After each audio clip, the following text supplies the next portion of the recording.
there. Time now to turn our attention to the international newspapers. Diptyque Laurent joins me for that. Diptyque, going to start this time with reactions after the release of Russian journalist Ivan Golunov, who says he'll continue to investigate.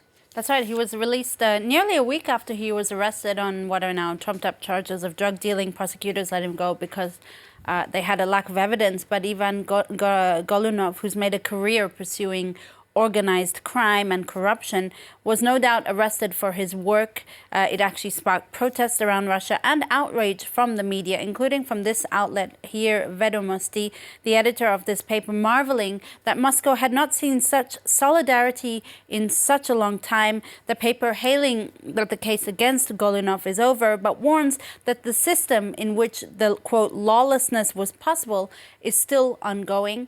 Golunov is also described as being a, quote, adrenaline journalist. That's according to Alexei Kovalev, one of his colleagues who pens an article in today's Guardian, who also says in the article that he has no doubt who's behind the arrest of Golunov. He had been digging into the, quote, impossibly corrupt and criminal business of the Moscow funeral industry prior to his arrest. This journalist saying that he's almost certain that it had something to do with those reports. His release coming probably because of Golunov's spotless record, the outpouring of outrage around Russia, but also timing because Putin is hosting a forum designed to attract business investors or global business investors, and certainly this case was not a good look for the Kremlin.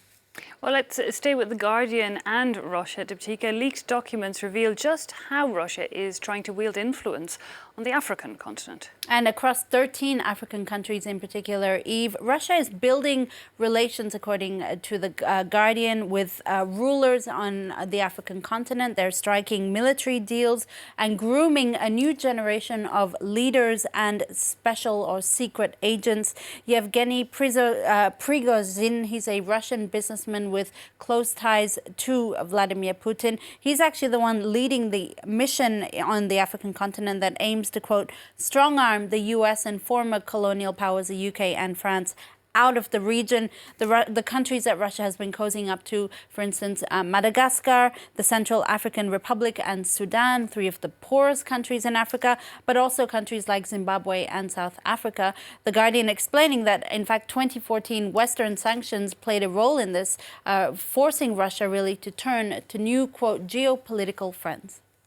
Okay, meanwhile, jubilation in the papers as well after homosexuality was decriminalized in Botswana. That's right, that ruling coming from the Botswanian High Court. It's a landmark verdict with Botswana joining Angola and Mozambique on the African continent, other countries who've scrapped anti-gay laws in recent years. The Financial Times are calling it a breakthrough, while the South African paper, The Herald, says gay rights delight.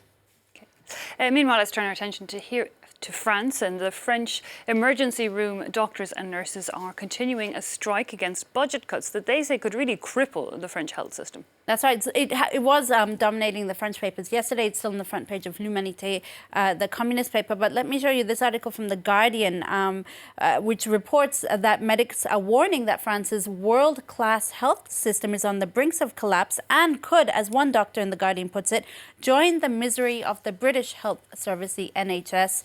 Now, as I mentioned, it's on the front page of L'Humanité. French doctors and nurses, emergency doctors and nurses, have been protesting for more than 2 months now against budget cuts that have left dozens of hospitals across the country with a lack of staff, beds and resources, some also having to shut down. How many more deaths, narrow misses, resignations and unhappiness do we have to endure for the French government to break with this logic of deathly austerity? That's what the communist paper asked today.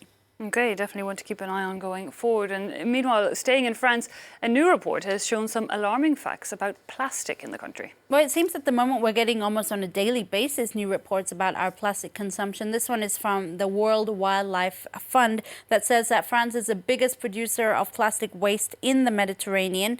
La Croix, the Catholic paper, citing another report by the L. MacArthur Foundation that warns that if we don't reduce our plastic consumption, there'll be more plastic than fish in the oceans by 2050. And for people who can't bring themselves to care about the seas, there's also reports that it's affecting our bodies.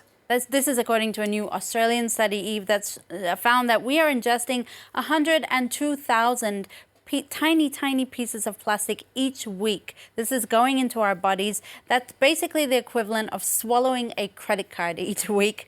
Plastic is so ubiquitous, the Telegraph explains, that it's been found at the bottom of the Mariana Trench. It's been locked in Arctic sea ice. It's even been found on the top of the remote peaks of the French Pyrenees Mountains.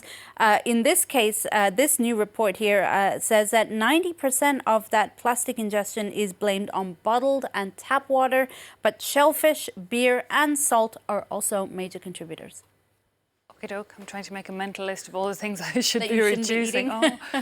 Meanwhile, Canada has become the latest country to announce plans to ban single-use plastic. By 2021, it wants to do it. That's right, and as part of those plans, perhaps one Canadian supermarket came up with a pretty neat idea to deter people from using plastic bags. They put embarrassing slogans on the bags. As you see here, one was into the weird adult video emporium, colon care and wart ointment. I basically designed to embarrass or shame people into using less plastic. The only problem is, as Metro explains, it worked too well with the hipsters looking for an ironic statement, and everybody started buying the plastic bags. But thankfully, they are a limited edition, and I think the message, even if it got a bit confused in the process, still got through to most people. Indeed, it was meant to be there to shame. Well, Jatika, Laurent, thanks a lot for that wrap-up of the international newspaper. It's time for a very quick break now, but we're back in just 2 minutes with all the latest updates.